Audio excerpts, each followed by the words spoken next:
How to link your Direct Express card to Venmo.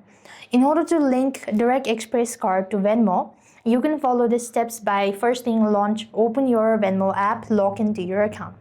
As logged in from the home page, you want to press onto the me icon or the profile from the bottom right corner of the screen. As you've done that, next you just want to go to the settings icon or the gear icon in the top right corner of the screen, and underneath you could find payment methods. As you go to the payment method, you can then go ahead and tap add a bank or a card and select the card as well. Next, you want to enter in the 16-digit express card number, expiry date, the CVV code, and a billing zip code as well.